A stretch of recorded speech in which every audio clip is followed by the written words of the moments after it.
നമ്മൾ ഫേസ് ചെയ്യുന്നത് രണ്ടാമത്തെ ഒരു കപ്പൽ ദുരന്തമാണ്. അപ്പോൾ ഒരുപാട് ജാഗ്രതയോടുകൂടി തന്നെ നമ്മൾ മുന്നോട്ട് പോകണം. മുന്നറിയിപ്പുകളൊക്കെ തന്നെ വ്യക്തമായും ശ്രദ്ധിക്കണം. നമ്മോടൊപ്പം വിദഗ്ധരുണ്ട്. പ്രൊഫസർ അനു ഗോപിനാഥ്, കുഫോസിന്റെ പ്രതിനിധി, എം റിയാസ്, ഷിപ്പ് ക്യാപ്റ്റനാണ്. ഒപ്പം വിജയ് മാത്യു, മറൈൻ അഭിഭാഷകനും നമ്മോടൊപ്പം ചേരുന്നുണ്ട്. ആദ്യം അനു ഗോപിനാഥിലേക്ക്. അനുവടം, ഇപ്പോൾ നമുക്കറിയാം ഇന്നിപ്പോൾ ഈ ദിവസം കപ്പലിൻ്റെ ആ ഒരു ഗതി, അതിൽ നിന്നും വരുന്ന ഡീറ്റെയിൽസ്, അതിൽ എത്രത്തോളം മാരകശേഷിയുള്ള രാസവസ്തുക്കളുടെ കണ്ടന്റ് ഉണ്ട് എന്നതാണ് ഏറ്റവും പ്രധാനപ്പെട്ട ഒരു ആശങ്കയായി മാറുന്നത്. അപ്പോൾ നമ്മൾ ദീർഘകാല അടിസ്ഥാനത്തിൽ വരാൻ പോകുന്ന, നമ്മൾ നേരത്തെ തന്നെ അറിയാമല്ലോ, ഈ MSC എൽസാ 3 എന്ന അപകടത്തിന് ശേഷം ഉണ്ടായിട്ടുള്ള ജാഗ്രത, നമ്മുടെ മുന്നിലുള്ള ആശങ്ക, അതിനപ്പുറത്തേക്ക് വലിയൊരു വ്യാപ്തിയാണോ ഇപ്പോഴത്തെ ഈ അപകടം വരുത്തി വെച്ചിരിക്കുന്നത്? എന്തൊക്കെ പ്രത്യാഘാതങ്ങൾ നമ്മൾ പ്രതീക്ഷിക്കണം പ്രൊഫസർ അനു ഗോപിനാഥ്? MSC LCയുമായി ബന്ധപ്പെട്ട ദുരന്തവുമായിട്ട് നമ്മൾ കമ്പയർ ചെയ്യുമ്പോൾ ഇന്നലെ ഉണ്ടായിരിക്കുന്ന ഈ കപ്പൽ ദുരന്തം കുറച്ചുകൂടി ഒരു ആശങ്കാജനകമായ സ്ഥിതിവിശേഷമാണ് നമുക്ക് മുന്നിലുള്ളത്. കാരണം നമുക്കിപ്പോൾ കിട്ടിയ വിവരങ്ങൾ അനുസരിച്ചിട്ട് ഈ കപ്പലിനകത്ത് category 3, category 4 and category 6, category 3 and 4 തനിയെ തീപിടിക്കുന്നതും അല്ലാത്തതുമായ ഖരവസ്തുക്കളും ദ്രാവകങ്ങളും കാറ്റഗറി 6.1 ചില കീടനാശിനികൾ അടക്കമുള്ള കുറച്ച് മാരകമായ വിഷവസ്തുക്കളുമാണ് നമുക്ക് കിട്ടിയ വിവരമായിട്ടുള്ള അറിവുകളിൽ നിന്ന് നമുക്ക് മനസ്സിലാകുന്നത്. തീർച്ചയായിട്ടും ഇത് ഇന്നോ നാളെയോ ഉണ്ടാകുന്ന ഒരു പാരിസ്ഥിതിക പ്രശ്നം എന്നതിലുപരി നമ്മളുടെ വരും കാലങ്ങളിലേക്ക് ഇത് എത്ര ഗുരുതരമായ ഒരു പാരിസ്ഥിതിക പ്രശ്നങ്ങളിലേക്കാണ് ഇത് വിരൽ ചൂണ്ടുന്നത് എന്നുള്ളത് നമ്മൾ പറയേണ്ടി വരും. കാരണം നമ്മൾ ഇന്ധന ചോർച്ച നമുക്ക് തടയാനായിട്ട് നമുക്ക് ഒരു പരിധിവരെ മാത്രമേ ഇന്നലത്തെ ദുരന്തത്തിൽ സാധിച്ചിട്ടുള്ളൂ. മാത്രവുമല്ല, നമ്മൾ ഇന്ധനം തീപിടിക്കുന്നതുമായി ബന്ധപ്പെട്ടുള്ള ആശങ്കകളും നമ്മുടെ അടുത്തുണ്ട്. ഇതുമായി ബന്ധപ്പെട്ട് തീപിടുത്തവുമായി ബന്ധപ്പെട്ടുണ്ടാകുന്ന ചെറിയ ഈ ടാർ ബോളുകളും എല്ലാം കടലിന്റെ അടുത്തിൽ അടിഞ്ഞുകൂടുകയും അവിടെയുള്ള ജീവജാലങ്ങൾക്ക് ദൂരവ്യാപകമായിട്ട് ഇതുണ്ടാക്കാൻ പോകുന്ന പ്രത്യാഘാതങ്ങൾ എന്താണെന്നുള്ളതും തീർച്ചയായും നമ്മളെ ആശങ്കപ്പെടുത്തുന്നതാണ്. ഇനി നൈട്രോസെല്ലുലോസ് പോലെ ഉള്ള, അതായത് ഏറ്റവും അധികം അതിനകത്ത് കണ്ടെയ്നറുകൾ ഉണ്ടായിരുന്നത് നൈട്രോസെല്ലുലോസ് ആണെന്ന് പറയപ്പെടുന്നു. നൈട്രോസെല്ലുലോസ് മീനുകൾക്ക് ഡയറക്റ്റ് ആയിട്ട് ഒരു ടോക്സിസിറ്റി ഉണ്ടാക്കുന്നതായിട്ട് ലോകം എവിടെയുമുള്ള പഠനങ്ങൾ സൂചിപ്പിക്കുന്നില്ല. പക്ഷേ എന്നിരുന്നാൽ തന്നെയും ഈ നൈട്രോസെല്ലുലോസിന്റെ ഒരു ഫൈബറസ് നേച്ചർ കൊണ്ട് തന്നെ, അതിന്റെ ഒരു ഫൈബർ കണ്ടന്റ് ഉള്ളത് കൊണ്ട് തന്നെ അത് കടലിൽ പൊങ്ങിക്കിടക്കുന്നത്, അത് വെള്ളത്തിൽ സോലിബിൾ അല്ല, പൊങ്ങിക്കിടക്കുന്നതുമായി ബന്ധപ്പെട്ട് ദൂരവ്യാപകമായിട്ട് കടലിന്റെ ആവാസ വ്യവസ്ഥയുമായിട്ടുണ്ടാകുന്ന പ്രൊഡക്ടിവിറ്റിയുമായിട്ടെല്ലാം ബന്ധപ്പെട്ട് ഉണ്ടാകാൻ സാധ്യതയുള്ള പ്രശ്നങ്ങൾ കൂടിയും നാം ഇതിനകത്ത് കണക്കിലെടുക്കേണ്ടതുണ്ട്. ഈ കാറ്റഗറി 6.1 കെമിക്കൽസ് എന്ന് പറഞ്ഞ് നമുക്ക് ഇന്ന് ലഭ്യമായിട്ടുള്ള കുറച്ച് കീടനാശിനികൾ, എല്ലാം പേരുകൾ നമുക്ക് കുറച്ചുകൂടി വസ്തുതാപരമായിട്ട് ഒന്നുകൂടി ഉറപ്പുവരുത്തേണ്ടതുള്ളത് കൊണ്ട് ഞാൻ അതിന്റെ പേരുകൾ ഇവിടെ പറയുന്നില്ല. പക്ഷെ തീർച്ചയായിട്ടും വളരെയധികം കാർസിനോജനിക് ആയിട്ടുള്ള, വളരെ ടോക്സിക് ആയിട്ടുള്ള കെമിക്കൽ കാറ്റഗറിയിൽ വരുന്ന കെമിക്കലുകൾ തന്നെയാണ് നമുക്ക് കിട്ടിയ ലിസ്റ്റ് ശരിയാണെങ്കിൽ ഈ 6.1 കാറ്റഗറിയിൽ ഇന്നലെ ഉണ്ടായ കപ്പൽ ദുരന്തത്തിൽ നമ്മളുടെ തീരത്തേക്ക് അടിഞ്ഞിട്ടുള്ളത്. ഇപ്പൊ എൽസയുമായി ബന്ധപ്പെട്ട് നമ്മൾ ഓൾറെഡി കണ്ടു കഴിഞ്ഞു. ആലപ്പുഴ മുതൽ ഏകദേശം കുളച്ചിൽ വരെയുള്ള ആ തീരപ്രദേശങ്ങളിൽ കണ്ടെയ്നറുകൾ അടിഞ്ഞതുമായി ബന്ധപ്പെട്ടുണ്ടായ പാരിസ്ഥിതിക പ്രശ്നങ്ങൾ. അതിൽ പക്ഷെ നമുക്ക് കൂടുതലും ഉണ്ടായിരുന്നത് 2 കൺസേണുകളാണ്. ഒന്ന് കാൽഷ്യം കാർബൈഡും, രണ്ടാമത്തത് പ്ലാസ്റ്റിക് നേർഡിൽസ്, തിരുവനന്തപുരത്തിനോടടുത്ത് പ്ലാസ്റ്റിക് നേർഡിൽസ് അടിഞ്ഞുകൂടിയതുമായിട്ടുണ്ടായ പാരിസ്ഥിതിക പ്രശ്നങ്ങളാണ്. എന്നാൽ ഈ ഒരു ദുരന്തം, അതായത് ബേപ്പൂർ മുതൽ കൊച്ചി വരെ നമുക്ക് ഇന്നലെ ഇൻകോയ്സ് പുറത്തുവിട്ട റൂട്ട് മാപ്പ് അനുസരിച്ച്, മാത്രമല്ല നമ്മുടെ കാറ്റിന്റെ ഇന്നത്തെ ഒരു ഗതി അനുസരിച്ചിട്ടും ഈ കണ്ടെയ്നറുകൾ പൂർണ്ണമായിട്ടും കടലിലേക്ക് തന്നെ വീഴുകയാണെങ്കിൽ ഇത് കൊച്ചി തീരത്തേക്ക് അടിയാനായിട്ടാണ് ഇൻകോയ്സിന്റെ റൂട്ട് മാപ്പ് അനുസരിച്ചിട്ടുള്ള സാധ്യതകൾ കാണിക്കുന്നത്. അപ്പോൾ ഈ പറയുന്ന കെമിക്കൽസ് കണ്ടെയ്നറുകളെല്ലാം തന്നെ ഓപ്പൺ ചെയ്ത് ഈ 6.1 കാറ്റഗറിയിൽ വരുന്ന ടൺ കണക്കിന് ഉള്ള ഇന്ന് പുറത്തു വന്ന റിപ്പോർട്ട് അനുസരിച്ചുള്ള കീടനാശിനികൾ പുറത്തേക്ക് വരികയാണെങ്കിൽ തീർച്ചയായിട്ടും നമ്മുടെ മത്സ്യങ്ങളെ അതെങ്ങനെ ബാധിക്കും? ഇത് ഇന്നോ നാളെയോ നമ്മൾ കഴിക്കുന്ന മത്സ്യത്തിലൂടെ അല്ല ഇത് നമ്മളുടെ ശരീരത്തിലേക്ക് എത്തുന്നത്. അതും നമ്മൾ മനസ്സിലാക്കേണ്ടതുണ്ട്. ഇതെല്ലാം ദീർഘനാളുകൾ കൊണ്ട് നമുക്ക് ഉണ്ടാകാവുന്ന പാരിസ്ഥിതിക പ്രശ്നങ്ങളും ഇത് കടലിൽ അടിഞ്ഞുകൂടി മത്സ്യങ്ങളിലേക്കും മറ്റു ജീവജാലങ്ങളിലേക്കും പതുക്കെ ഈ മത്സ്യങ്ങൾ കഴിക്കുന്ന മനുഷ്യരിലേക്കും എത്തുന്നതുമായി ബന്ധപ്പെട്ട പാരിസ്ഥിതിക പ്രശ്നങ്ങളെ കുറിച്ചാണ് നമ്മൾ കൂടുതൽ കൺസേൺഡ് ആകേണ്ടത്. ഇന്നോ നാളെയോ ഉള്ള ഒരു പാരിസ്ഥിതിക പ്രശ്നമായി ഇതിനെ കാണാതെ ദൂരവ്യാപകമായിട്ട് ഈ പറയുന്ന കോഴിക്കോട് മുതൽ തിരുവനന്തപുരം വരെയുള്ള ഈ കേരളത്തിന്റെ തീരപ്രദേശത്ത് ഈ 2 കപ്പൽ ദുരന്തങ്ങളുമായി ബന്ധപ്പെട്ട് നമുക്ക് ഉണ്ടായിട്ടുള്ള പാരിസ്ഥിതിക പ്രശ്നങ്ങളെ തീർച്ചയായിട്ടും നമ്മൾ ആദ്യഘട്ടത്തിൽ തന്നെ വളരെ പ്രധാനപ്പെട്ട പോയിന്റായി ഗോപിനാഥ് മാഡം അങ്ങയിലേക്ക് എത്താം. അനു ഗോപിനാഥ് പറഞ്ഞത്, അതായത് ദീർഘകാല അടിസ്ഥാനത്തിൽ വലിയൊരു പാരിസ്ഥിതിക പ്രശ്നം നമ്മൾ നേരിടേണ്ടി വരും, അതാണ് പ്രധാനപ്പെട്ട ഒരു വെല്ലുവിളി എന്നാണ്. ശ്രീ വിജയ് മാത്യുവിലേക്ക് പോകുമ്പോൾ ശ്രീ എം റിയാസ്, ഇപ്പോൾ കോസ്റ്റ് ഗാർഡ് നടത്തുന്ന ഓപ്പറേഷൻ അത് ഏത് നിലയ്ക്കാണ് ഇനി അടുത്ത ഘട്ടം എന്നുള്ളതാണ്. കപ്പൽ ഇപ്പോൾ കത്തിയമരുകയാണ്. അത് കത്തിയമർന്ന് അവിടേക്ക് താഴേക്ക് കപ്പലിന്റെ കടലിന്റെ അടിത്തട്ടിലേക്ക് പോകുന്ന ഒരു സ്ഥിതിയിലേക്കാണോ? അങ്ങനെയെങ്കിൽ എത്ര ദിവസം കൂടി തീ ആളുന്ന ഒരു ഘട്ടം വന്നേക്കാം? എത്രത്തോളം ആശങ്ക ഈ പൊട്ടിത്തെറികളും തുടർ സ്ഫോടനങ്ങളൊക്കെ ഉണ്ടാകുന്ന ഒരു സ്ഥിതി കൂടിയുണ്ട്. അതാണ് ഇപ്പോൾ നമുക്ക് അറിയാൻ കഴിയുന്നത്. അപ്പോൾ എന്താണ് ഇപ്പോൾ നിലവിലെ സ്ഥിതി എന്നാണ് താങ്കൾ മനസ്സിലാക്കുന്നത് ശ്രീ റിയാസ്?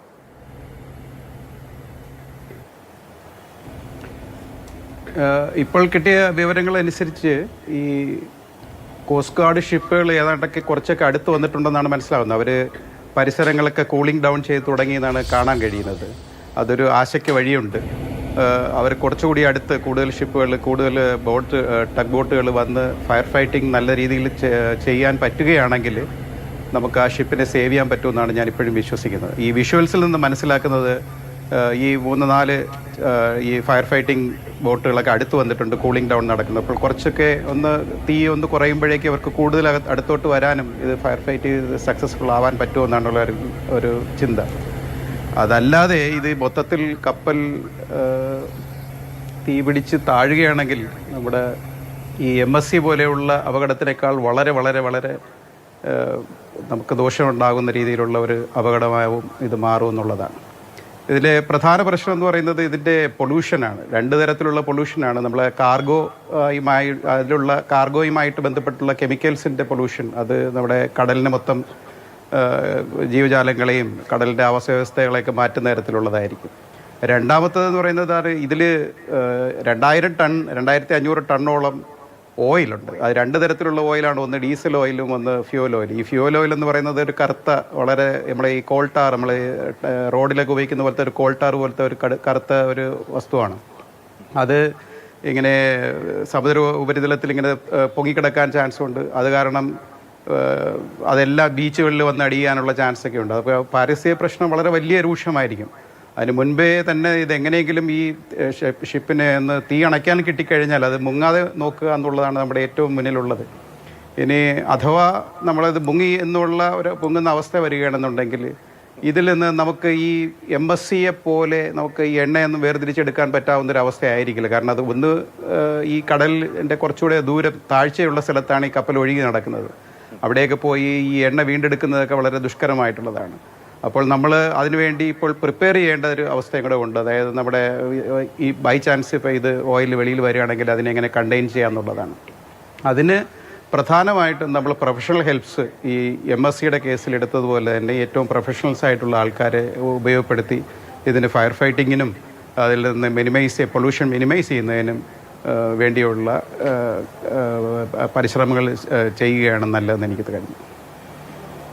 ശരി, ഞാൻ മടങ്ങിയെത്താം. ശ്രീ എം റിയാസ് സൂചിപ്പിച്ചതുപോലെ തന്നെ വളരെ പ്രധാനപ്പെട്ട ആശങ്കകൾ വരാൻ പോകുന്നു എന്നുള്ളതാണ്. ശ്രീ വിജയ് മാത്യു, മറൈൻ അഭിഭാഷകരാണ്. ഇപ്പോൾ നമുക്കറിയാം ഇപ്പോഴത്തെ സ്ഥിതി എന്താണ്. ഇപ്പോൾ വിദഗ്ധർ പറഞ്ഞതുപോലെ തന്നെ ഈ മേഖലയുമായി ബന്ധപ്പെട്ട് നിൽക്കുന്ന ശാസ്ത്ര സമൂഹത്തിൽ നിന്നുള്ള പ്രതികരണം വരുമ്പോൾ വലിയ ആശങ്കയാണ് തീരത്ത് വരാൻ പോകുന്നത്. പൊല്യൂഷൻ എന്നത് വളരെ പ്രധാനപ്പെട്ട ഒന്നാണ്. പിന്നീട് ആവാസ വ്യവസ്ഥ, മത്സ്യസമ്പത്ത്. അപ്പോൾ നമ്മൾ ഈ MSC എൽസ 3 എന്ന കപ്പൽ ദുരന്തവുമായി ബന്ധപ്പെട്ട് അതിനോട്ട് കമ്പയർ ചെയ്യുമ്പോൾ വലിയ ആഘാതം, കാരണം കത്തിപ്പടരുകയാണ്. ഉഗ്രശേഷിയുള്ള രാസവസ്തുക്കളൊക്കെ തന്നെ കടലിൽ പൊല്യൂഷൻ സൃഷ്ടിക്കുകയാണ്. അപ്പോൾ സർക്കാർ ഈ പ്രത്യേകിച്ച് വറുതിയുടെ ഒരു കാലത്താണ് മത്സ്യത്തൊഴിലാളികൾ നിൽക്കുന്നത്. അവരെ സംബന്ധിച്ചോളം വലിയ ആശങ്കകളുണ്ട്. പിന്നെ തീരപ്രദേശം ഈ അപകടം കൂടി വരുമ്പോൾ ഏകദേശം എന്താണ് മലബാർ റീജിയൻ തൊട്ട് ഇങ്ങനെ തെക്കൻ കേരളം ഉൾപ്പെടെ വ്യാപിച്ച് കിടക്കുന്ന കടലോര മേഖലകളൊക്കെ തന്നെ ഒരു ദുരന്തത്തിന്റെ വക്കിലേക്ക് വന്ന് പെട്ടിരിക്കുകയാണ്. അപ്പോൾ എങ്ങനെയാണ് ഇതിനെ നമ്മൾ നേരിടേണ്ടത്, ഇതിനെ ഫേസ് ചെയ്യേണ്ടത്? അത് സ്റ്റേറ്റിന്റെ വളരെ പ്രധാനപ്പെട്ട ഒരു ഉത്തരവാദിത്തമുണ്ട്. അതൊക്കെ ഏത് രീതിയിൽ വേണം നമ്മൾ ഏകോപിപ്പിക്കാൻ? ദീർഘകാല അടിസ്ഥാനത്തിലൊരു മോണിറ്ററിംഗ് എങ്ങനെയാണ് ശ്രീ വിജയ് മാത്യു സാധ്യമാക്കേണ്ടത് ഈ ഘട്ടത്തിൽ? ഘട്ടത്തിൽ? 1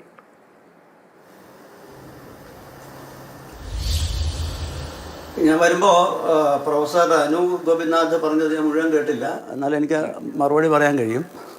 അതിനു മുമ്പ് ശ്രീ റിയാസിൻ്റെ ക്യാപ്റ്റൻ AM റിയാസ്, അദ്ദേഹത്തെ ഞാൻ മനസ്സിലാക്കിയത് സർക്കാർ എന്തോ കമ്മിറ്റിയുടെ ചാർജൊക്കെ കൊടുത്തിട്ടുണ്ട് ഈ കടലിലൊക്കെ പോയി കാണാനും, അല്ലേ മിസ്റ്റർ റിയാസ്?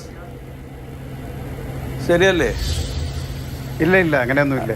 ഹലോ, എനിക്ക് കേൾക്കാൻ വയ്യ. അല്ലല്ല, ഇല്ലെന്നാണ് അദ്ദേഹം പറയുന്നത്. അങ്ങനെയൊന്നുമില്ല. അല്ല, ഇന്നല്ല MSC ഷിപ്പിങ്ങിനെ ആധികാരികമായിട്ട് TV-യിൽ ഞാൻ പറയുന്നത് കേട്ടു. ഇപ്പോൾ MSC കണ്ടെയ്നർ മുങ്ങിക്കിടക്കുന്നത് 60 മീറ്റർ താഴ്ചയാണ്, അത് എടുക്കൽ ദുഷ്കരമാണ് എന്ന് പറഞ്ഞു.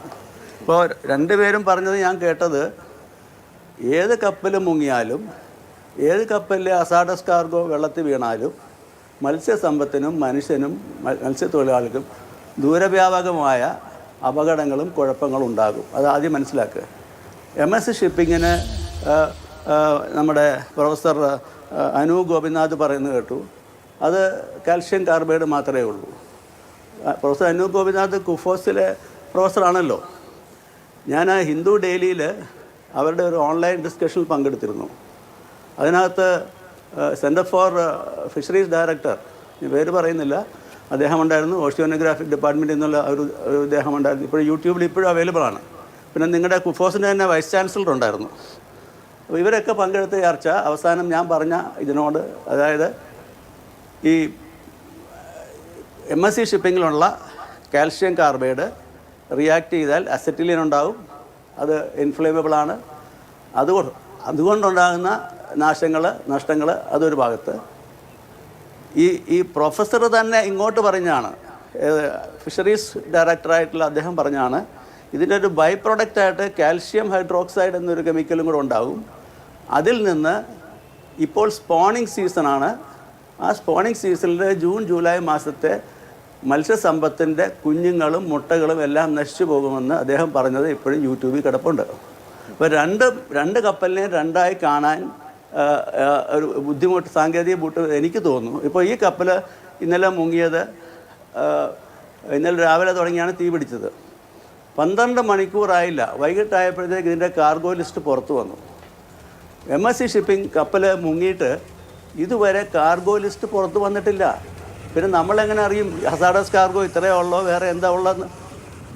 അത് ചീഫ് സെക്രട്ടറി അപ്രൂവ് ചെയ്താന്ന് പറഞ്ഞിട്ട് സർക്കാരിൻ്റെ ഏതൊരു വെബ്സൈറ്റിൽ കണ്ടു ഒരു ലിസ്റ്റ്. അങ്ങനെയാണെങ്കിൽ ആ കപ്പലിൽ 4 കണ്ടെയ്നർ സർക്കാരിന് ഒരു ലിസ്റ്റ് കൈമാറുകയും ചെയ്തിരുന്നു ശ്രീ വിജയ് മാത്യു. ഇല്ലില്ല, വിട്ടിട്ടില്ല. അത് ശരിയല്ല. അത് ആരും അറ്റസ്റ്റ് ചെയ്തതല്ല, കസ്റ്റംസിൽ നിന്നുള്ളതല്ല, ഒരു ഡിപ്പാർട്ട്മെൻറ്റ് ഒതൻറ്റിസിറ്റി ഉള്ളതല്ല. അതിനകത്ത് അങ്ങനെയാണെങ്കിൽ അതിനകത്ത് 4 കണ്ടെയ്നർ ക്യാഷ് എന്ന് എഴുതിയിരുന്നു.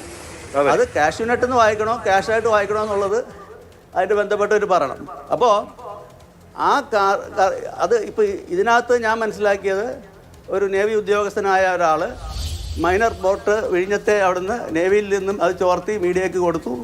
അത് നിമിഷ നേരം കൊണ്ട് അതിൻ്റെ കാർഗോ ലിസ്റ്റ് മുഴുവൻ വന്നു.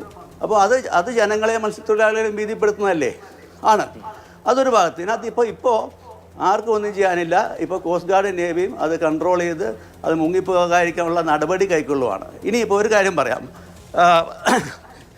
ക്യാപ്റ്റൻ റിയാസ് പറഞ്ഞതും അനു പറഞ്ഞതും ഒരു ഇപ്പോൾ വാൻഹായ് പ്രോ MSCക്ക് കുറച്ച് അത് ഡിസ്കഷനിൽ അതാ പറഞ്ഞ, കുറച്ച് ഓയിൽ, കുറച്ച് തേങ്ങാപ്പീര എന്ന് പറഞ്ഞ പോലെ കുറച്ച് കാൽഷ്യം കാർബൈഡ്. ആര് പറഞ്ഞു? 640 കണ്ടെയ്നറുണ്ട്. 640 കണ്ടെയ്നറുണ്ട്. MMD പറഞ്ഞത് 150 കണ്ടെയ്നർ MT കണ്ടെയ്നർ, ബാക്കി കാർഗോ എവിടെ? സർക്കാരിൻ്റെ ലിസ്റ്റ് വന്നപ്പോൾ അതിനകത്ത് 65 MT ഉള്ളൂ. നിങ്ങൾ കരുനാഗപ്പള്ളിയിലെ ഒരു കണ്ടെയ്നർ, റെഫ്രിജറേറ്റഡ് കണ്ടെയ്നർ കത്തുന്നത് കണ്ടു. അതിനകത്ത് കെമിക്കലായിരുന്നു. ആ റെഫ്രിജറേറ്റഡ് കണ്ടെയ്നർ എവിടെ ലിസ്റ്റ് പൂർണ്ണമല്ല. അപ്പോൾ കസ്റ്റംസിൽ MSC ഷിപ്പിംഗ് ഫയൽ ചെയ്ത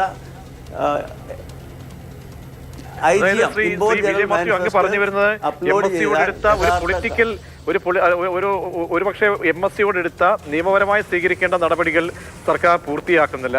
അതേ ഒരു അവസ്ഥയും ഇവിടെ സംജാതമാകുന്നു എന്നൊരു ആശങ്കയാണോ അങ്ങേക്കുള്ളത്?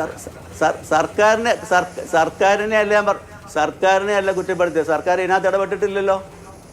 സർക്കാർ ഇതിനകത്ത് ഇടപെട്ടിട്ടുള്ളൂ. ഇത് പുറകെ നിന്നുള്ള വിദഗ്ധർ, ഇപ്പോൾ ക്യാപ്റ്റൻ റിയാസിനെ പോലെയും പ്രൊഫസർ അനുവിനെ പോലെയുള്ളവരൊക്കെ ആ പറഞ്ഞ രീതി എല്ലാം അസാഡസാണ്. ഇതെല്ലാം നിയമപരമായിട്ട് കൊണ്ടുവരുന്നതാണ്. എൻ്റെ ഒരു തോട്ട് അല്ലെങ്കിൽ എൻ്റെ ഒരു കൺസേൺ ഇതാണ്, എന്തുകൊണ്ട് 2 കപ്പലിൻ്റെയും കാർഗോ ലിസ്റ്റ് ഇന്ന് തന്നെ അപ്ലോഡ് ചെയ്തുകൂടാ ഒഫീഷ്യലായിട്ട്? ഈ എന്താ പറയുക, ഇപ്പം മുങ്ങിയ വാൻഹായ് 503യുടെ കാർഗോ മാനിഫെസ്റ്റ് കസ്റ്റംസിൽ നിന്ന് കിട്ടാൻ മാർഗ്ഗമല്ല. കാരണം ഇന്ത്യയിൽ നിന്ന് തുടങ്ങിയ കപ്പലല്ല. മറ്റേത് കൊച്ചി കസ്റ്റംസിൽ നിന്നുള്ള IGM-ന്റെ കോപ്പി അപ്ലോഡ് ചെയ്താൽ മതി. അതായത് പുറത്തേക്ക് വരുന്ന ഡീറ്റെയിൽസ് പ്രകാരമാണെങ്കിൽ അങ്ങ് പറയുന്നത് പോലെ ഇതിൽ കുറച്ചുകൂടി കാര്യങ്ങൾ വ്യക്തത വരുത്താനുണ്ട് എന്ന് പറയുമ്പോൾ ഇപ്പോൾ വന്നിരിക്കുന്നത് തന്നെ നമ്മെ സംബന്ധിച്ചിടത്തോളം വലിയൊരു ആശങ്ക പടർത്തുകയാണ്. അതിനപ്പുറത്തേക്ക് ഉള്ള കാർഗോ മെറ്റീരിയൽസ് ഉണ്ട് എന്നാണ് ആണല്ലോ.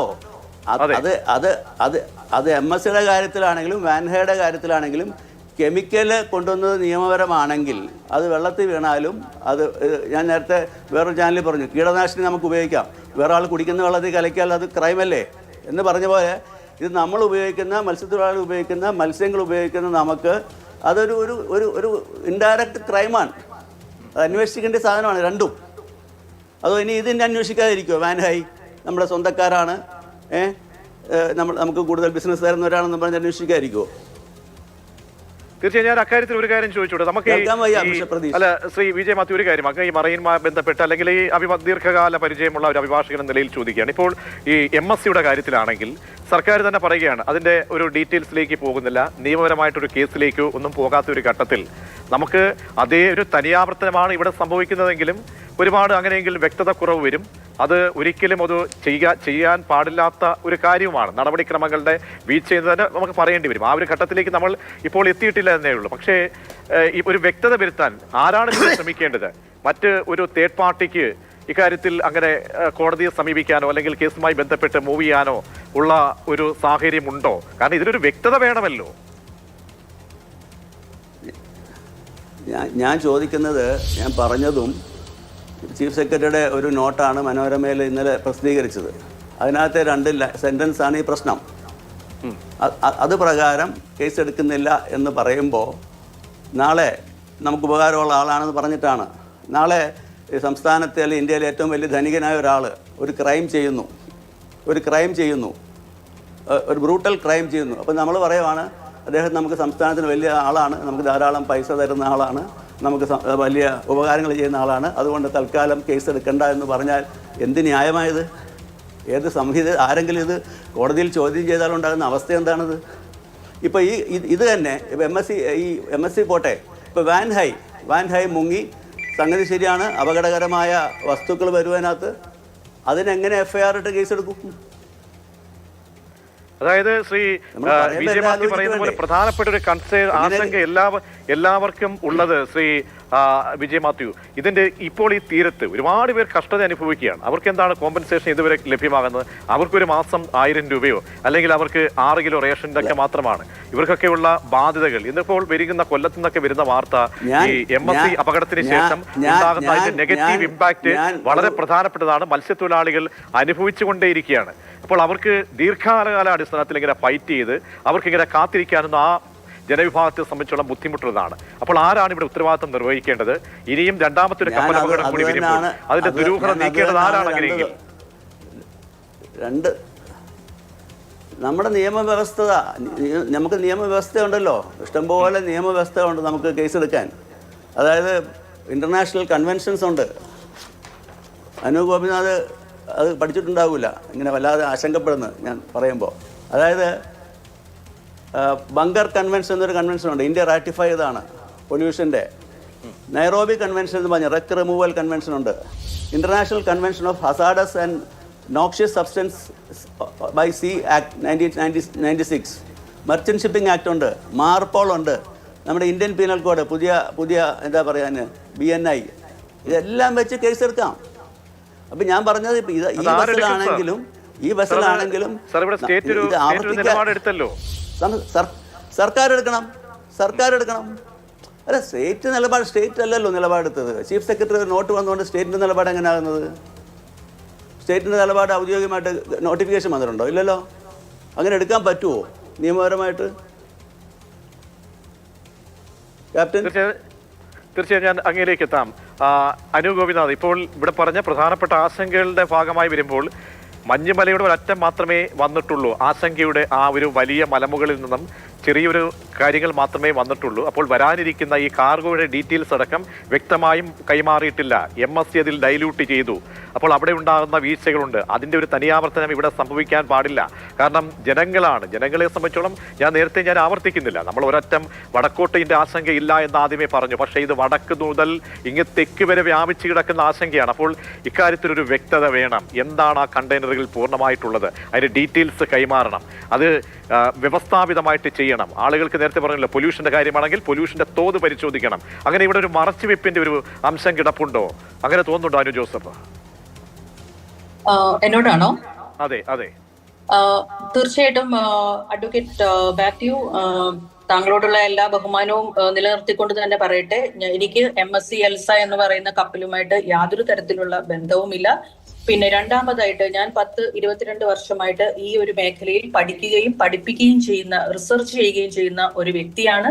താങ്കൾ നേരത്തെ പറഞ്ഞിട്ടുള്ള എല്ലാ തരത്തിലുള്ള നിയമവശങ്ങളും, മറൈൻ ലോസ് എന്ന് പറയുന്ന എല്ലാ തരത്തിലുള്ള നിയമവശങ്ങളെ കുറിച്ചും സാമാന്യമായിട്ടുള്ള ഒരു ബോധ്യവും എനിക്കുണ്ട്.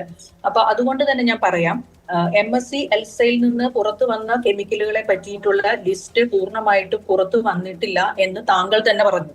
ഇന്നലെ തീ പിടിച്ചതുമായിട്ടുള്ള കപ്പലുമായി ബന്ധപ്പെട്ട എല്ലാ കെമിക്കലുകളെ കുറിച്ചുള്ള വിവരങ്ങളും പുറത്തു വന്നു എന്നും താങ്കൾ തന്നെ പറഞ്ഞു. നമുക്ക് നമ്മുടെ മുമ്പിൽ ലഭ്യമായിട്ടുള്ള കെമിക്കലുകളുടെ കണക്കുകൾ വെച്ച് മാത്രമേ എനിക്ക് ഒരു പറയണം. സയൻസ് പഠിപ്പിക്കുകയും അങ്ങനെയല്ല ഞാൻ പറഞ്ഞത്. എനിക്ക് പഠിപ്പിക്കുകയും ചെയ്താലും പറയാൻ പറ്റും. രണ്ടാമത്തത്, കാൽഷ്യം കാർബൈഡ് കത്തുന്നതുമായി ബന്ധപ്പെട്ട് താങ്കൾ ഒരു ഒരു പ്രസ്താവന ഇവിടെ നടത്തുകയുണ്ടായി. എനിക്കറിയാം, കാൽഷ്യം കാർബൈഡ് വെള്ളത്തിൽ കത്തിക്കഴിഞ്ഞാൽ കാൽഷ്യം ഹൈഡ്രോക്സൈഡും അസറ്റിലിനും ഉണ്ടാകും. ഈ അസറ്റിലിൻ എന്ന് പറയുന്നത് ഒരു തരത്തിലും ആ സിസ്റ്റത്തിൽ തങ്ങി നിൽക്കുന്ന ഒന്നല്ല എന്ന് നമ്മൾ മനസ്സിലാക്കണം. കാരണം അത് വെള്ളത്തിൽ അത്രയധികം സോലിബിൾ അല്ല. മാത്രവുമല്ല, അത് വളരെയധികം വൊളറ്റൈൽ ആയിട്ടുള്ള ഒരു കെമിക്കൽ കൂടിയാണ്. നിങ്ങൾ ഉദ്ദേശിക്കുന്ന പോലെ ഈ അസറ്റിലിൻ കാലങ്ങളോളം വെള്ളത്തിൽ തങ്ങി നിൽക്കും എന്നുള്ളത് ഒരു തെറ്റായ ഒരു കെമിസ്ട്രിയാണ്. നമ്മൾ പലരും പലതും പല രീതിയിലുള്ള കെമിക്കൽ നോളജുകൾ പറയുന്നുണ്ടെങ്കിൽ പോലും ഒരു കെമിസ്ട്രി ആധികാരികമായിട്ട് പഠിച്ച ഒരു വ്യക്തി എന്നുള്ള രീതിയിൽ കാൽഷ്യം കാർബൈഡ് കത്തുമ്പോൾ കാൽഷ്യം ഹൈഡ്രോക്സൈഡും അസറ്റിലിനും ഉണ്ടാകും എന്ന് എനിക്ക് വളരെ നന്നായിട്ട് അറിയാം. പക്ഷെ ആ അസറ്റിലിൻ എത്രത്തോളം കാലം ആ പരിസ്ഥിതിയിൽ നിൽക്കും എന്നുള്ളതിന്റെ കെമിസ്ട്രിയും എനിക്ക് നന്നായിട്ട് അറിയാവുന്നത് കൊണ്ട് ഞാൻ പറയുന്നു, അവിടെ അസറ്റിലിൻ അല്ല നമ്മൾ ഉദ്ദേശിക്കുന്ന പോലെ ഏറ്റവും അപകടകാരിയായിട്ടുള്ള ഒരു വസ്തു. പിന്നെ കാൽഷ്യം ഹൈഡ്രോക്സൈഡ് വെള്ളത്തിൽ ലയിക്കുന്നത് ബന്ധപ്പെട്ട് അവിടെ ഉണ്ടാകുന്ന ആൽക്കലിനിറ്റി ചേഞ്ചസും അവിടെ ഉണ്ടാകുന്ന പിഎച്ചിന്റെ ചേഞ്ചും അത് ഞാൻ അംഗീകരിക്കുന്നു. അത് നമ്മൾ പഠിക്കേണ്ട ഒരു വിഷയം തന്നെയാണ്. അല്ലാതെ നിങ്ങൾ പറയുന്ന പോലെ അസറ്റിലിൻ അല്ല അവിടുത്തെ ഏറ്റവും വലിയൊരു പ്രശ്നം. ഇനി നിങ്ങൾക്ക് അറിയാത്തൊരു കെമിസ്ട്രി കൂടി ഞാൻ പറഞ്ഞു തരാം. ഈ കാൽഷ്യം കാർബൈഡ് വെള്ളത്തിൽ ലയിക്കുന്നതുമായി ബന്ധപ്പെട്ടുണ്ടാകുന്ന കാൽഷ്യം ഹൈഡ്രോക്സൈഡും അസറ്റിലിനും എന്ന് നമ്മൾ പറയുമ്പോൾ തന്നെ ഈ കാൽഷ്യം കാർബൈഡിന്റെ നിർമ്മാണ പ്രക്രിയയിൽ തന്നെ വളരെ വിഷകരമായിട്ടുള്ള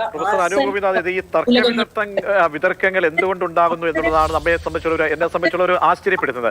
നമ്മൾ ഈ അടിയന്തരമായിട്ട് സ്വീകരിക്കേണ്ട കാര്യങ്ങൾ അതാണ് ഈ പ്രധാനപ്പെട്ടതായി ഇപ്പോൾ ചർച്ച ചെയ്യപ്പെടേണ്ടതാണ് എനിക്ക് തോന്നുന്നത്. നമുക്ക് അടിയന്തരമായിട്ട് യുദ്ധകാലാടിസ്ഥാനത്തിൽ സ്റ്റേറ്റ് കൂടി മുൻകൈ എടുത്തുകൊണ്ട് ആളുകളുടെ ആശങ്ക, പല കിംവദന്തികൾ, ഫേക്ക് ന്യൂസ് ഒന്നും പടരാൻ പാടില്ല. അപ്പോൾ ഇതിലൊരു ക്ലാരിറ്റി ഉണ്ടാകണം, ഒരു വൈറ്റ് പേപ്പർ ഉണ്ടാകണം. അതിനുവേണ്ടി എന്താണ് ചെയ്യേണ്ടത്? ഒരു കാര്യം കൂടെ ഞാനൊന്ന് പറഞ്ഞോട്ടെ. അതായത് നമുക്ക് പൂർണ്ണമായിട്ടും അറിവില്ലാത്ത കെമിക്കലുകൾ കപ്പലിൽ നിന്ന് പുറത്തേക്ക് വന്നു, അവിടെയുള്ള പരിസ്ഥിതി മുഴുവനും ഈ കെമിക്കൽ കൊണ്ട് നിറഞ്ഞിരിക്കുകയാണ് എന്ന് നമ്മൾ പറയുമ്പോൾ സാധാരണ ജനങ്ങൾക്ക്, ഇതിന്റെ സയൻസ് അറിയാത്ത ജനങ്ങൾക്കുണ്ടാകുന്ന ഒരു ആശങ്കയെ കുറിച്ച് കൂടി നമ്മൾ മനസ്സിലാക്കേണ്ടതാണ്. നമുക്കൊരു വലിയൊരു വിവാദം സൃഷ്ടിച്ചു വിടാൻ വേണ്ടിയിട്ട് നമുക്കറിയാത്ത രീതിയിലുള്ള കെമിക്കലുകളുടെ പേരുകൾ പറഞ്ഞുകൊണ്ടും അല്ലെങ്കിൽ ഇത്രയധികം ടണക്കണക്കിന് സംഭവങ്ങൾ പുറത്തു വന്നു എന്നൊക്കെ നമുക്ക് വിവാദം ഉണ്ടാക്കാൻ വേണമെങ്കിൽ പടച്ചുവിടാം. പക്ഷെ അതല്ല, സ്ഥിതിവിവരങ്ങൾ വച്ചുകൊണ്ടുള്ള കണക്കുകൾ മാത്രമേ നമുക്ക് പറയാൻ പറ്റുള്ളൂ. അതിനെ മുൻനിർത്തിയാണ് ഞാൻ ഇന്ന് പറഞ്ഞത്, ഇന്നലെ കത്തിയ കപ്പലിന്റെ കൂടുതൽ വിശദാംശങ്ങളും അതിൽ നിന്ന് പുറത്തു വന്ന കെമിക്കലുകളും എന്താണ് എന്നുള്ള കറക്റ്റ് ഒരു നോളജ് നമുക്ക് ഉള്ളത് കൊണ്ട് നമുക്ക് അതിനെ കുറിച്ച് ആധികാരികമായിട്ട് പറയാൻ പറ്റി. അല്ലാതെ നമ്മൾ MSC എൽസയെ വെള്ളപൂശാൻ വന്നിരിക്കുന്നവരോ ഇന്നലെ ഉണ്ടായ ദുരന്തത്തിനെയും വലിയ പാരിസ്ഥിതിക പ്രശ്നമായിട്ട് പറയുന്നതുമല്ല. എന്നെ കുറിച്ച് ഞാൻ പഠിച്ച സയൻസ് വെച്ച് എൽസ ഉണ്ടാക്കിയ ദുരന്തവും ഇന്നലെ ഉണ്ടാക്കിയ ദുരന്തവും രണ്ടും ദുരന്തങ്ങൾ തന്നെയാണ്. പക്ഷെ MSc എൽസയിൽ നിന്ന് വന്ന കെമിക്കലുകളുടെ പൂർണ്ണമായിട്ടുള്ള ഒരു ഘടന മനസ്സിലാക്കാതെ നമ്മൾ അത് പഠിച്ചിട്ടില്ല, നമുക്ക് അതിനെ കുറിച്ച് അറിവില്ല എന്നുള്ള രീതിയിൽ പരസ്പര ബഹുമാനമില്ലാതെ നമ്മൾ സംസാരിക്കുന്നത് ഒരു ശാസ്ത്ര സംബന്ധിയായിട്ടുള്ള ചർച്ചകളിൽ അത്ര ഭൂഷണമല്ല. തീരത്ത് കടലോളം ആശങ്ക എന്നതാണ് നമ്മൾ ചർച്ച ചെയ്യുന്നത്. ഷിപ്പ് ക്യാപ്റ്റൻ ശ്രീ റിയാസ്, ഇപ്പോൾ 10% സാധ്യതയുള്ളൂ, തീരത്തൊക്കെ ഇതിന്റെ അംശങ്ങൾ വരാമെന്ന് പറയുമ്പോൾ അതിനപ്പുറത്തേക്ക് ഒരു നിയന്ത്രണവുമില്ലാതെ ഈ കപ്പൽ ഇങ്ങനെ നിൽക്കുന്ന അല്ലെങ്കിൽ കത്തിയമരുന്ന ഒരു ഘട്ടത്തിൽ നേരത്തെ പറഞ്ഞ വളരെ പ്രധാനപ്പെട്ട ഇമ്പാക്റ്റ് വരാനിരിക്കുന്ന പരിണിത ഫലങ്ങൾ നമ്മൾ ഫേസ് ചെയ്തേണ്ടി വരുമെന്ന് ശാസ്ത്രലോകത്തെ ആളുകൾ ഓർമ്മിപ്പിക്കുകയാണ്. അതിനെത്രത്തോളം അടിസ്ഥാനമുണ്ട്? ഈ കോസ്റ്റ് ഗാർഡ് ഇപ്പോൾ നടത്തുന്ന ഈ യജ്ഞം അതിൻ്റെ അന്തിമഘട്ടം എന്തെന്നാണ് മനസ്സിലാക്കുന്നത്? കാരണം ഇതിപ്പോൾ താങ്കൾ പറഞ്ഞതുപോലെ തന്നെ വാട്ടർഫോളൊക്കെ അടിച്ച് അതിനെ തണുപ്പിക്കുന്ന ഒരു ശ്രമങ്ങളൊക്കെ നടക്കുന്നുണ്ട്. എന്നാലും എന്തായിരിക്കും അതിൻ്റെ നെഗറ്റീവ് ഇമ്പാക്റ്റ് വരാൻ പോകുന്ന പരിണിതമായിട്ടുള്ള നമ്മൾക്ക് ഫേസ് ചെയ്യേണ്ട പാരിസ്ഥിതികമായിട്ടും ജൈവപരമായിട്ടും ആവാസ വ്യവസ്ഥയ്ക്കുന്ന വാദിക്കുന്ന തരത്തിലുള്ള ഈ ഫേസ് ചെയ്യേണ്ട കാര്യങ്ങൾ എന്തൊക്കെയെന്നാണ് താങ്കളും മനസ്സിലാക്കുന്നത്? ഇത്രയും താങ്കളും ഇപ്പോൾ ഈ മേഖലയിൽ നിൽക്കുന്ന ആളാണ്.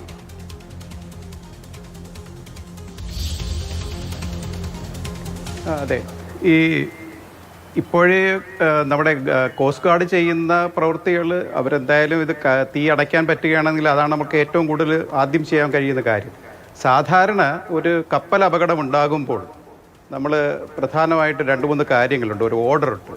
ആദ്യം നമ്മൾ നോക്കുന്നത് എല്ലാ മനുഷ്യജീവനങ്ങളും രക്ഷിക്കുക എന്നുള്ളതാണ്. ഇതിപ്പോൾ MScയുടെ കേസിലാണെങ്കിൽ അത് എല്ലാവരെയും രക്ഷിക്കാൻ കഴിഞ്ഞത് വളരെ നല്ല കാര്യം. ഇതിൽ 3-4 പേര് അവർ കാണാതായിട്ടുണ്ട്. അവരൊക്കെ എന്തായിരുന്നുള്ളത് ഇതുവരെ അറിഞ്ഞിട്ടില്ല, അവരെ രക്ഷപ്പെടുത്താൻ കഴിഞ്ഞിട്ടില്ല എന്നാണ് മനസ്സിലാക്കുന്നത്. രണ്ടാമതാണ് നമ്മൾ ഒരു പൊല്യൂഷനെ കുറിച്ചാണ് രണ്ടാമത് ചിന്തിക്കുന്നത്. ഇപ്പോൾ MScയുടെ കേസിലും പൊല്യൂഷൻ ഉണ്ടായിട്ടുണ്ട്. പക്ഷേ എങ്കിൽ തന്നെയും ഈ നമ്മുടെ MSc അവരുടെ നേതൃത്വത്തിൽ തന്നെ ഈ പൊല്യൂഷൻ കൺട്രോളിന് വേണ്ടിയുള്ള പ്രവർത്തനങ്ങളൊക്കെ നമ്മുടെ ഗവൺമെൻറ്റുമായിട്ട് ചേർന്ന് അല്ലെങ്കിൽ കോസ്റ്റ് ഗാർഡുമായിട്ട് ചേർന്ന് ചെയ്യുന്നതായിട്ട് മനസ്സിലാക്കുന്നുണ്ട്.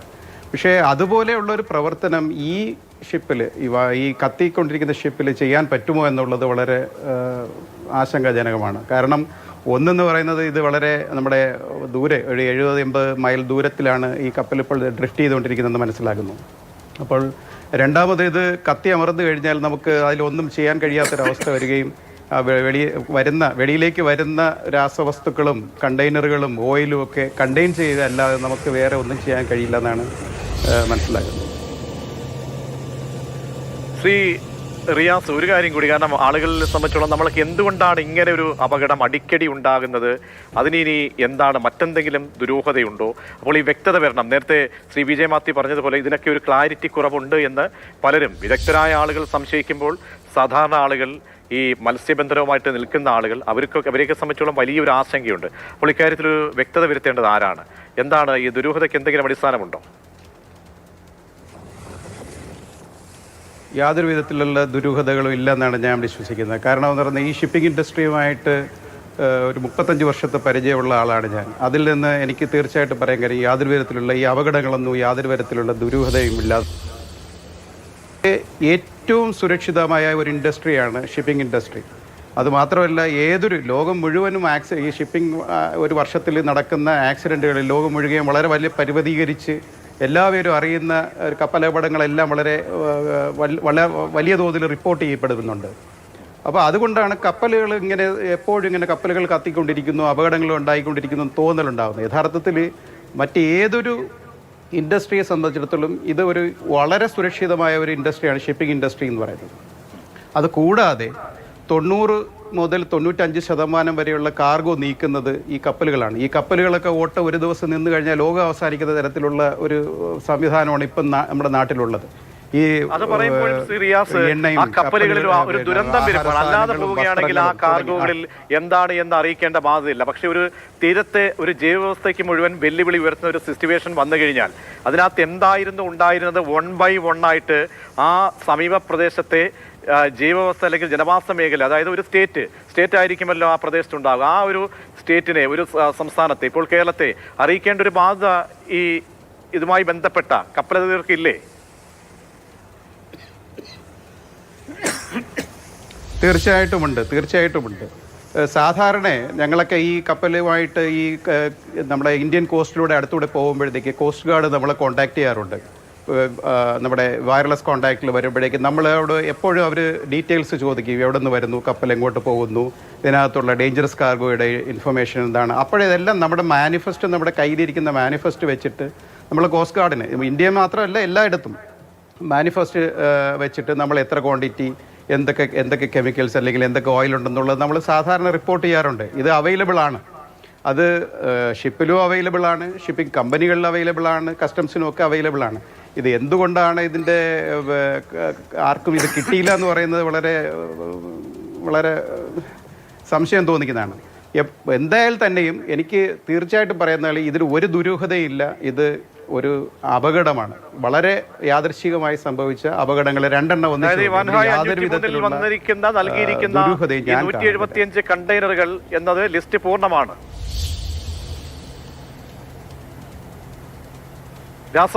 എന്ന് എനിക്ക് പറയാൻ കഴിയില്ല. ഇപ്പോൾ നമ്മൾ ജീവിക്കുന്നതിൽ ഒരുപാട് അഴിമതികളും മറ്റുമൊക്കെ നടക്കുന്ന ലോകത്താണല്ലോ നമ്മൾ ജീവിക്കുന്നത്. അപ്പോൾ അതിലൊക്കെ എന്തെല്ലാം തിരിമറികൾ മറ്റോ നടന്നുകൊണ്ടില്ല എന്നുള്ളത് എനിക്കെടുത്തും പറയാൻ പറ്റില്ല. പക്ഷേ നമ്മൾ ഈ ഷിപ്പിംഗ് കമ്പനികൾ വർക്ക് ചെയ്യുന്നതനുസരിച്ച് ഈ പേപ്പറുകൾ വെച്ചിട്ടാണ് നമ്മൾ ഈ ലക്ഷക്കണക്കിന് ഷിപ്പുകൾ അങ്ങോട്ടും ഇങ്ങോട്ടും യാത്ര ചെയ്യുന്നതും പല പല രാജ്യങ്ങളിൽ പോകുന്നതും ഇതുപോലെയുള്ള ഡോക്യുമെൻറ്റുകൾ വെച്ചിട്ടാണ്. അപ്പോൾ അതുകൊണ്ട് അതിൽ ഇനി എന്തെങ്കിലും കള്ളത്തരങ്ങൾ കാണിച്ചോ എന്നുള്ളതൊന്നും എടുത്തു പറയാൻ പറ്റില്ല. ശ്രീ വിജയ് മാത്യു, ഈ ജനങ്ങളുടെ പ്രശ്നമാണ്. നേരത്തെ ശാസ്ത്ര മേഖലയിൽ നിന്നുള്ള വിശകലനം വരുമ്പോൾ അനു ഗോപിനാഥ് പറഞ്ഞതുപോലെ തന്നെ നമ്മൾ ദീർഘകാല അടിസ്ഥാനത്തിൽ ഒരു മോണിറ്ററിംഗ് വേണമെന്നാണ്. ഇന്നോ നാളെയോ അല്ലെങ്കിൽ ഇതുകൊണ്ട് പെട്ടെന്ന് ഒരു സുപ്രഭാതത്തിൽ അല്ലെങ്കിൽ നാളെയോ മറ്റന്നാളോ ഈ ജീവവ്യവസ്ഥ മുഴുവൻ തരിപ്പണമാകുമെന്നല്ല പറഞ്ഞത്. ഇത് ലോങ് ടൈമിലാണ് ഇതിൻ്റെ ഇമ്പാക്റ്റ് ഉണ്ടാകുന്നത് എന്നാണ് പറഞ്ഞത്. അപ്പോൾ അവിടെ സംസ്ഥാനം നേരത്തെ പറഞ്ഞതുപോലെ മത്സ്യത്തൊഴിലാളികൾ ഈ കടലുമായിട്ട് മല്ലടിച്ച് ഉപജീവന മാർഗം നടത്തുന്ന ലക്ഷോപലക്ഷം വരുന്ന അങ്ങ് വടക്കേയറ്റം മുതൽ തെക്കേയറ്റം വരെ വ്യാപിച്ചു കിടക്കുന്ന ഒരു അവസ്ഥയിൽ അവരുടെ ആശങ്കയ്ക്ക് അടിസ്ഥാനമില്ലേ? അതിൽ സർക്കാരിന് യോഗ്യമായിട്ടുള്ള അനുയോജ്യമായ ഒരു ഇടപെടൽ നടത്തേണ്ടത് എങ്ങനെയാണ്, നടത്തപ്പെടേണ്ടത് എങ്ങനെയാണ്?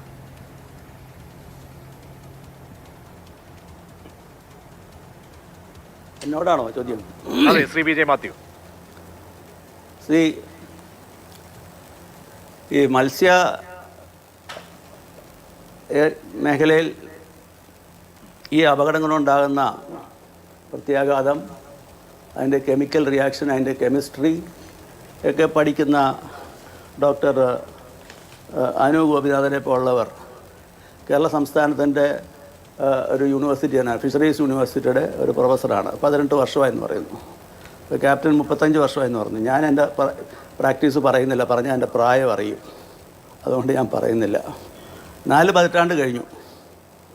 അതല്ല ഇവിടുത്തെ ഇഷ്യൂ. ഈ കുഫോസ് എന്തുകൊണ്ട് ഇതുവരെ ഇതിൻ്റെ പ്രത്യാഘാതങ്ങൾ 2-3 ദിവസമായല്ലോ. ഇപ്പോൾ ഇത് പോട്ടെ, MSCയുടെ സംഭവം ഉണ്ടായതിന് ശേഷം ഒരു റിപ്പോർട്ട് സർക്കാരിന് കൊടുത്തിട്ടുണ്ടോ? ഇപ്പോൾ ഞാൻ നേരത്തെ ഹിന്ദുവിൽ നടന്ന ചർച്ച പറഞ്ഞു. താങ്കളുടെ തന്നെ വൈസ് ചാൻസലർ അന്നായിട്ടില്ല ഡോക്ടർ ബിജുകുമാർ, പിന്നെ director of centre for marine living resources ecology, minister of earth sciences, central government doctorate ഉള്ള ആളാണ്. ഡോക്ടറേറ്റ് ഉള്ള മറ്റൊരാൾ ഒരു ഡയറക്ടറാണ്, Indian national centre for ocean information services. ഇവരെല്ലാം പറഞ്ഞത് ഞങ്ങൾക്ക് ഇതൊന്നും പഠിക്കാനും ഇതൊന്നും എടുക്കാനുമുള്ള ഇൻഫ്രാസ്ട്രക്ചർ ഇല്ല. നമ്പർ 1, ഇത് ഹിന്ദുവിൻ്റെ യൂട്യൂബിൽ കിടപ്പുണ്ട് ഈ സാധനം. നമ്പർ 2, ഞങ്ങൾ ഈ മാസം തുടങ്ങി വെള്ളമെടുത്ത് പഠിക്കും, 2 മാസത്തിനുള്ളിൽ റിപ്പോർട്ട് വരും. അപ്പോഴേക്ക് നമ്മുടെ ഈ ആദ്യത്തെ കപ്പലിൻ്റെയും രണ്ടാമത്തെ കപ്പലിൻ്റെയും കെമിക്കലൊക്കെ ലയിച്ച് എവിടെയെങ്കിലും എത്തിക്കാണും. ഇത് നമുക്ക് സ്ഥിരമായിട്ടൊരു സംവിധാനമില്ല, ഒരു ഇൻഫ്രാസ്ട്രക്ചർ ഇല്ല. ഇപ്പോൾ ഏറ്റവും വലിയ, ഞാൻ കുറ്റപ്പെടുത്തുന്നതല്ല, ഏറ്റവും വലിയ തുറമുഖം കൊച്ചിയിൽ വല്ലാർപാറം കണ്ടെയ്നർ ടെർമിനൽ. അവിടെ റിഫൈനറിയുടെ ജെട്ടിയുണ്ട്, എല്ലാ അസംസ്കൃത വസ്തുക്കളുള്ള ജെട്ടിയുണ്ട്, നാഫ്തയുണ്ട്. അതുപോലെ തന്നെ വിഴിഞ്ഞത്ത് വലിയ തുറമുഖം, ലോകത്തെ ഏറ്റവും വലിയ കപ്പൽ വന്നു എന്നൊക്കെ പറഞ്ഞ് അതും ന്യൂസുണ്ട്. ഫയർ ഫൈറ്റിങ്ങിന് ഉള്ളൊരു എക്യുപ്മെൻറ്റോ അതിന് വേണ്ട ഷിപ്പോ അതിനുള്ള ഇൻഫ്രാസ്ട്രക്ചറോ ഈ 2 തുറമുഖത്തും ഇല്ല. ഇവിടെ മാത്രമല്ല, പല തുറമുഖത്തും. ഇപ്പോൾ കെമിസ്ട്രി അറിയാവുന്ന ഡോക്ടർ അനുപമയ്ക്ക് അറിയാമല്ലോ, ഈ തീയിലോട്ട് വെള്ളം ചീറ്റിയാൽ എങ്ങനെ ഇരിക്കും? ശരിക്കും അസാഡസ് കാർഗോ കെമിക്കൽ കൊണ്ടുവരുന്ന കപ്പലുകളിൽ ഫോം സ്പ്രേ ആണ് വേണ്ടത്. അത് പുതിയ കപ്പലുകളിലൊക്കെ ഉണ്ട്, ഇപ്പോഴത്തെ കപ്പലിലില്ല, ഈ വന്ന കപ്പലിലില്ല. എന്ന് പറഞ്ഞ പോലെ തീയിലോട്ട് വെള്ളം ഒഴിച്ചാൽ എങ്ങനെ ഇരിക്കും? അതാണ് വേറൊരു വസ്തുത. ഇതാരെങ്കിലും എക്സ്പേർട്സ് അവരെ അഡ്വൈസ് ചെയ്തോ? അപ്പം നമ്മൾ മലയാളിക്ക് ഒരു പ്രത്യേകത ഉണ്ട്. ഓരോ സംഭവം വരുമ്പോൾ അതങ്ങ് ചർച്ച ചെയ്യും, കുറേ ദിവസം ഡിബേറ്റ്. ഞാൻ തന്നെ ഇപ്പം ചർച്ച ചെയ്ത് മടുത്തു ഏകദേശം. ഇനി പറഞ്ഞു കഴിഞ്ഞാൽ വക്കീലന്മാർ എന്നെ തല്ലും, വേറെ പണിയില്ലെന്ന് ചോദിക്കും. പക്ഷേ പ്രശ്നം ഇതാണ്, ഇത് അറിയാവുന്നവർ, ടെക്നിക്കലായിട്ട് അറിയാവുന്ന ആളുകൾ, സയൻറ്റിസ്റ്റുമാർ, ഇവർ സർക്കാരിനെ ഉപദേശിക്കൂ. ഇതാണ് കുഴപ്പം. അല്ലാതെ ഒരു ചെറിയ കോമ്പൻസേഷൻ കൊടുത്തുകൊണ്ടുള്ള പ്രശ്നമല്ല ഇത്. ദൂരവ്യാപകമായിട്ട് നമ്മളെ എഫക്റ്റ് ചെയ്യും. അത് 2 കപ്പലും, വടക്ക് മുങ്ങിയതാണെങ്കിലും തെക്ക് മുങ്ങിയതാണെങ്കിലും രണ്ടും ഒരുപോലെ അപകടകരമാണ്. ഒന്നിനകത്ത് കാർഗോയുടെ details director general of shipping unauthorised means without seal, അതൊരു എങ്ങനെ കിട്ടിയെന്നറിയില്ല, അത് പബ്ലിഷ് ചെയ്തിട്ടില്ല. അത് മീഡിയ വഴിയാണ് പുറത്തു വന്നേക്കുന്നത്. MSCയുടെ കസ്റ്റംസിൻ്റെ കാർഗോ ഡീറ്റെയിൽസ് വന്നിട്ടില്ല. അതിനകത്ത് കണ്ടെയ്നേഴ്സ് തന്നെ വളരെ കുറവാണ്. ഇതിനകത്തും ഇപ്പോൾ ഈ മുങ്ങിയ കപ്പൽ, ഇപ്പം തീ പിടിക്കുന്ന കപ്പലിനകത്തെ കാർഗോ ഹസാഡസ് കാർഗോയുടെ ലിസ്റ്റാണ്. ബാക്കി കാർഗോ ഇല്ലേ, 600-800 കണ്ടെയ്നറുകളുണ്ട് അതിനകത്ത്. MSCയിലും ഉണ്ട് 645 കണ്ടെയ്നറുണ്ട്. അതിൻ്റെ ഡീറ്റെയിൽസ് വേണ്ടേ? അപ്പോൾ അതിനകത്ത് ഇപ്പം ഞാൻ പറയാം, അപ്പം ഡോക്ടർ അനുപമ ഈ കാൽഷ്യം കാർബൈഡും മാത്രമേ കണ്ടുള്ളൂ. ഒരു ഫിനൈൽ ഡയമീൻ എന്ന് പറഞ്ഞൊരു കാർഗോ അത് പുറത്ത് വന്നതാണ്. കണ്ടെയ്നറിൻ്റെ ഫോട്ടോ അടക്കം മീഡിയയിൽ പുറത്ത് വന്നതാണ്. അതിനെക്കുറിച്ച് യാതൊരു വിവരവുമില്ല. അതിൻ്റെ ഇമ്പാക്റ്റ് എന്താണെന്നൊന്ന് മാഡം പറഞ്ഞാൽ വളരെ ഉപകാരമായിരിക്കും. ഫിനൈൽ ഡയമീൻ അത് മത്സ്യത്തെ ബാധിക്കുമോ, മനുഷ്യനെ ബാധിക്കുമോ, റീനൽ ഫെയിലർ ഉണ്ടാക്കുമോ, കാർഡിയാക് പ്രോബ്ലം ഉണ്ടാക്കുമോ? അപ്പോൾ അങ്ങനെ വരുമ്പോൾ ഈ നേരത്തെ പറഞ്ഞ പ്രശസ്തരായ സീനിയർ ആളുകൾ ഹിന്ദുവിൽ പറഞ്ഞ അത് തള്ളിക്കളയേണ്ടി വരും. അത് വൈസ് ചാൻസലറോട് തന്നെ ചോദിച്ചാലും മനസ്സിലാവും. സർക്കാർ തലത്തിൽ ഇത് ഡിസ്കസ് ചെയ്തിട്ട് അധികം ചോദ്യങ്ങൾ ഉണ്ടായിരുന്നു. ശ്രീമതി അനു ഗോപിനാഥ് അതിന് മറുപടി പറയുമെന്ന് പ്രതീക്ഷിക്കുന്ന. അതിന് മുമ്പ് നമുക്ക് ചെറിയൊരു ഇടവേള കൂടി എടുത്ത ശേഷം മറുപടിക്കായി കാത്തിരിക്കാം. പ്രൊഫസർ അനു ഗോപിനാഥ്, അഡ്വക്കേറ്റ് വിജയ് മാത്യുവിന്റെ ചോദ്യങ്ങൾ കേട്ട് കാണുമായിരിക്കും. കുഫോസിന് വളരെ പ്രധാനപ്പെട്ട റോളുണ്ട്. ഇപ്പോൾ 2ാമത്തെ ദുരന്തം വരുന്നു. ഒരു ദുരന്തവുമായി ബന്ധപ്പെട്ട ആദ്യ ദുരന്തത്തിന്റെയെങ്കിലും ഒരു റിപ്പോർട്ട് നിങ്ങൾ സമർപ്പിച്ചോ? പിന്നെ ഇൻഫ്രാസ്ട്രക്ചറിന്റെ കാര്യങ്ങൾ, പരിമിതമായിട്ടുള്ള കാര്യങ്ങൾ, ആവലാതിയൊക്കെ അദ്ദേഹം ചൂണ്ടിക്കാട്ടുകയും ചെയ്തു. കേട്ടുവെങ്കിൽ മറുപടി. ഞാൻ കേട്ടു. തീർച്ചയായും ഞാൻ അംഗീകരിക്കുന്നു. കുഫോസ് വളരെ ചെറിയൊരു യൂണിവേഴ്സിറ്റിയാണ്. അദ്ദേഹത്തിന് അറിയാമോ എന്ന് എനിക്കറിയില്ല. 2011 സ്ഥാപിതമായിട്ടുള്ള വളരെ ചെറിയ യൂണിവേഴ്സിറ്റിയാണ്. ഇൻഫ്രാസ്ട്രക്ചറുമായി ബന്ധപ്പെട്ട് ഒട്ടനവധി ലിമിറ്റേഷൻസ് ഉണ്ട്. എന്നിരുന്നാലും കുഫോസ് കേരള ഗവൺമെന്റിന്റെ നിർദ്ദേശപ്രകാരം ഈ പറഞ്ഞ ദുരന്തവുമായി ബന്ധപ്പെട്ട് സാമ്പിളുകൾ എടുക്കുകയും അതുമായി ബന്ധപ്പെട്ട പഠനങ്ങൾ നടത്തുകയും ചെയ്യുന്നുണ്ട്.